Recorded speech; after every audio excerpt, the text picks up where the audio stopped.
Mr. Speaker, I need to say from the very outset that the Māori Party would say ka kite anō, haere rā, kaue hoki mai, hasta luego, ciao. To the legislation that is purported here by Mr. Garrett, the fact is that the Māori Party supported the original legislation for the abolition of the use of force as use of force as a justification for child discipline, the Section 59 debate. So there were two reasons that we supported that legislation. The first one was that we supported the concept of children being able to live in an environment free from violence, number one.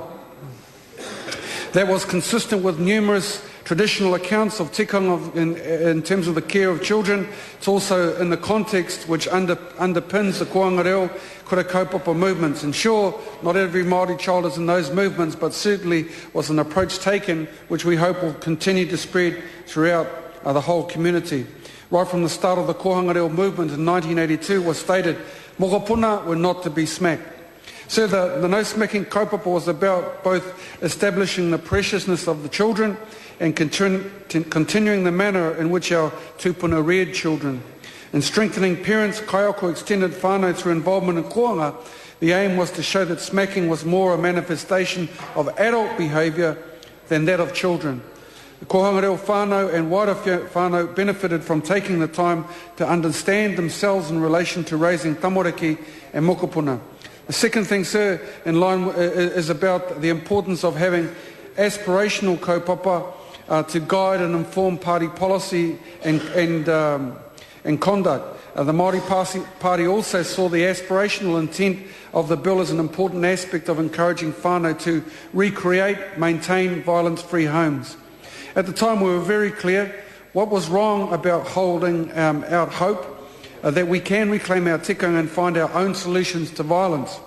What we want to promote a more positively framed approach to addressing issues of violence instead of punitive approaches that we see in this bill. We want to inspire a change of direction from instead focusing on what is wrong within our whānau, hapu iwi, to expanding our energies and expending our energies on a positive future for Māori, focusing on our strengths, mobilising our actions to change that which is ours to change. So that is pretty much at the heart of many of the whole whānau order approach, taking things back for the whānau to address issues amongst them. So in reflection, 3 years on after Section 59, it's hardly as if the world has come to an end, as other speakers have said. In operation, the law does not criminalise parents, as was always the threat. In fact, the general consensus is that the current law is working well. So parents facing charges of assault against their children are prevented from using a defence of reasonable force for the purpose of correction, and I absolutely support that. Finally, I remind all of us, as if we need reminding, that New Zealand ranks at the bottom of OECD countries for children who die from accident and injury, and Materia Ture touched on some of these incidents, and in fact in the bottom 4 for children living past their first year of life. There is no way that the Māori Party will compromise on our aspirations for violence-free Aotearoa. So we reject this bill absolutely. But I did want to give a final note and to say Mr. Garrett talked about the fact that anti-smacking had done nothing to stop the murders of young children. He quoted and said that that was the rationale for some reason that this bill comes to the House.